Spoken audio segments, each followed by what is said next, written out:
typical format. So if you guys want to raise your hands, I'll go in order. We'll start with Justin and then Jason.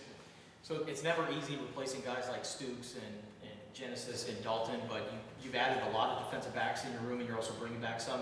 Overall, how do you feel just about the room and how they look so far? Super proud of the progress. Those are big shoes to fill, a lot of production, but these guys are doing a great job. I feel like we have we've got a lot of depth in there right now, and it's a heck of a competition. So, they're really pushing each other to, take that next step, do, the things we want to do, the way I teach it. And they're doing a really great job of doing that. I'm excited. One day one guy flashes, the next day another guy flashes. And that's what you want. So just kind of building from that momentum. And the cool thing is, those guys really set the foundation for this place. And now, building from that, you know what I mean? And just taking that momentum and those guys see the success that Dalton, Jen, and Stooks had and really are buying into, the culture and everything we do here and just, know that it's worth it. Jason, kind of related to that question, who's the voice in the room now that those guys are gone in terms of leadership and all that? I would say, everybody has their moments because they're all older, and I'm kind of pushing that. I would say right now, Gavin being one of the top returners with playing experience. He played early on when we were easing Stooks back into last season. He's been here. He knows the culture. He knows the standard. He really did a great job early, last year and, in his role in the special teams and then in the bowl game. So really leaning on him to really kind of carry the flag of what Jen and Dalton Stooks did. And then, so empowering him and then bringing those other guys along. And they've done a good job, acclimating to the culture. And, they're older and they've played a lot of snaps. So, when they talk, it matters too. Justin, Gavin in particular, what do you think he gained from the last 2 years of learning from those three players? And then just looking at the start of last year, what stood out to you about how he handled that situation of starting in place of Stooks and then Stooks came in and took over from there? I'm so proud of Gav and all the growth he has made on and off the field. Has been tremendous. I'm super proud of him. Last year, being the guy early on, and then, we had discussions about how we're going to manage Stooks, and when the time does come, he was going to take it, and he was all on board with it. And, I think that's a special thing about the culture here, and these guys really root for one another and each other's success. And, being in that room with those guys, Gavin is a great student of the game, and just seeing how they operate, how Stooks would do things, and, Stooks pouring back into the room too, and, telling him what he saw, how he operates. Gav took that and soaked it up like a sponge, and, now he's the guy doing that in that room, and kind of leading by example, as well as, talking about how we do things and see things and that kind of stuff. So I'm so proud of Gavin and all his growth, and, his best football is definitely ahead of him. Jason.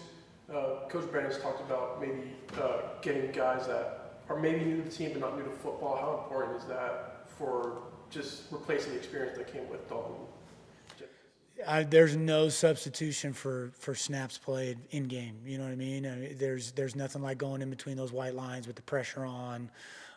So we found guys to try and come in that had those snaps and played in some big time games. And I think that's super valuable. I think playing experience is everything. You just, as guys progress and get older, they continue to grow because of all the snaps and the repetitions of everything. I think, repetition is the mother of all learning, and to do it in a stressful environment, there's no greater growth than that. So I think we did a good job addressing those needs, and we're losing a lot of snaps played with those big three and trying to find, guys to come in and do that. I think we did a good job, and now those guys are doing a heck of a job and pushing each other, and, it's a fun race to watch.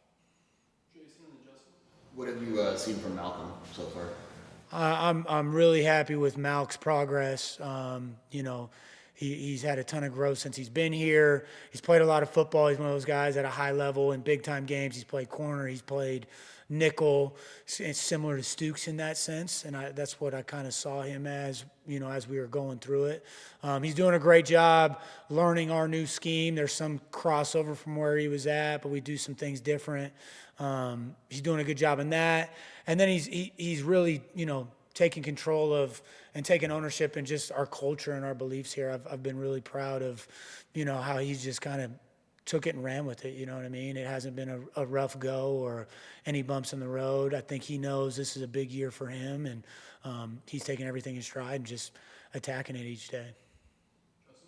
So with guys like Genesis and Stoops, taller guys, a guy like Malcolm maybe not as tall as those guys. So what makes his skill set so unique, and how is he so productive despite not having the length that a guy like Stoops has?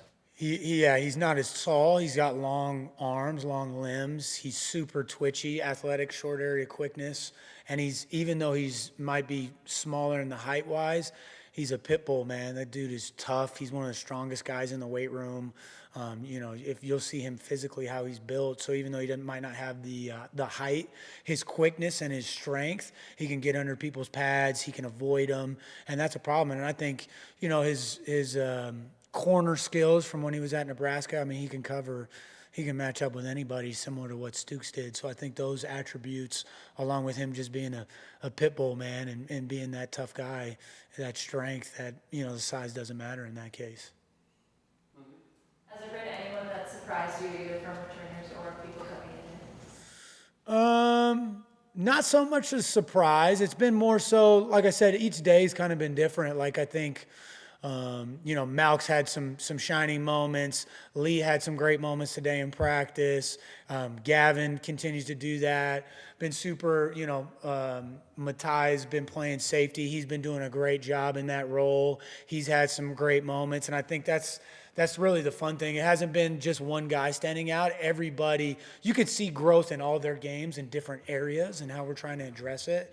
And that's exciting for me as a coach, because that's what you want, right? So now just continuing to snowball that and build that momentum for each guy. The room as a whole is getting a lot better, and that's what you want. So I'm excited for all those guys, to be honest. There wouldn't be just one that stands out, because I think they're all doing a really good job. In a case like Matai, how has he settled into moving over from linebacker to safety? And do you have any examples of coaching players who have made that sort of transition? He's doing a great job. Now, he played DB in high school, so he has that background. When he went to SC, it was different, but when he was in high school, he did play some DB early on, especially. I know when he was in Vegas, he played DB, so he kind of has that. He had that skill set. You see a lot of times guys transition from behind to go down. He's really made that transition from in there to back smoothly. I haven't had a guy do that, to be honest. It's more so just building his skill set. He's really aggressive in the run game. The linebacker skills there, and has a good feel on when gaps are going to open and where he needs to hit. So that's good from his linebacker stuff. And now just continuing to grow what he once had, that foundation from his early days playing DB, and just growing that skill set.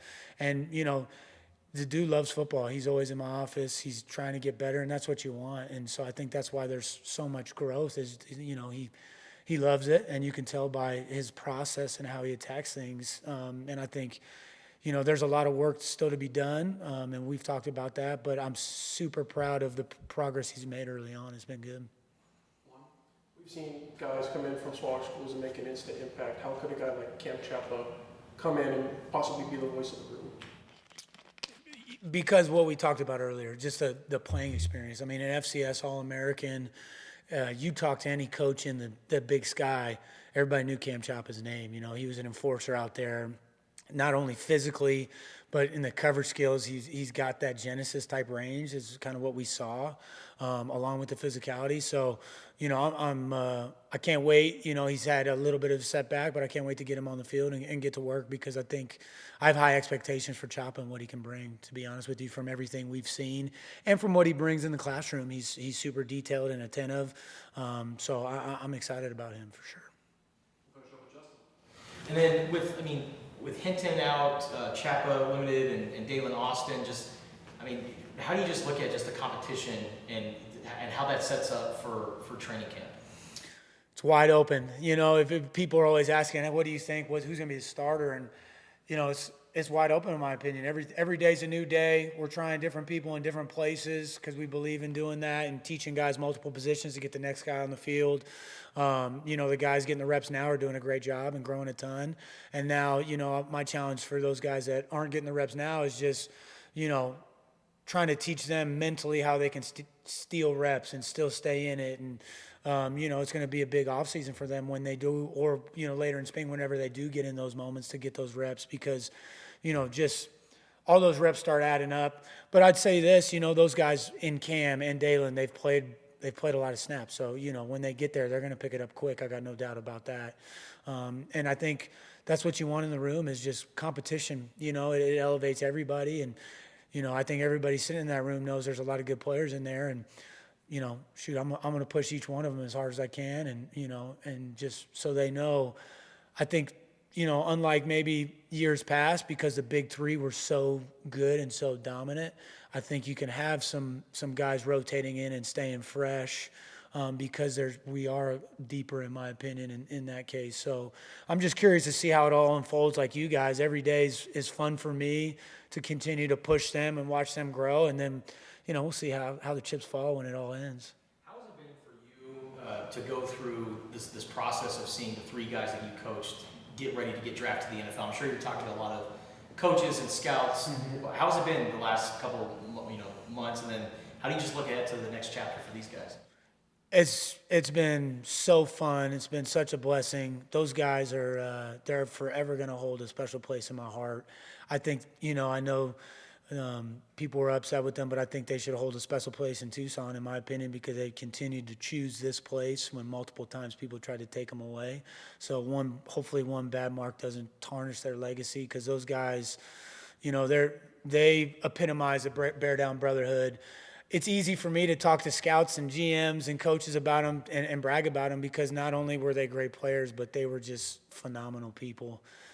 They represented this community well, this team so well. So, they make my job easy talking to those guys, when it comes to their play, who they are as people, how they are as students of the game. It's easy talking to those guys. And it's been fun to be a part of the process with them and go along this journey and, try and be, a mentor, their biggest fan, be whatever they need and continue.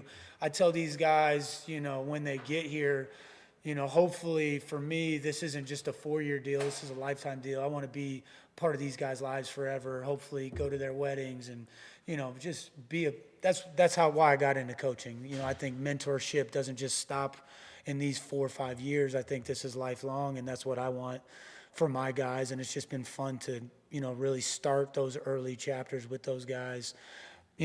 Fun to do it here with them here at this place, and now, just continue that in any way that I can, post-playing career in their journeys. And I'm excited to see where they all end up and follow their careers. I think the future's bright for all three of those guys.